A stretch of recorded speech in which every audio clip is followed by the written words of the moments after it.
Gethsemane, the place we visited tonight, when Jesus prayed and it experienced pain and went on to carry out his purpose.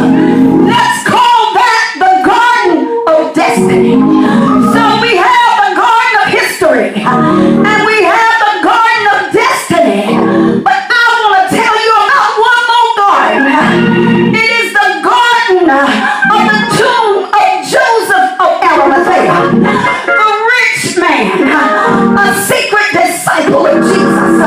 When Jesus died, the Bible says that Joseph asked for his body, wrapped it in clean linen cloth, laid it in his own brand new tomb, put a huge stone in front of it, and left the garden. And the Bible says that after the Sabbath, at the dawn of the first day of the week, some little lady called Mary Magdalene and the other Mary came to the tomb. And what they found was an angel sitting on the stone that had been in front of the tomb.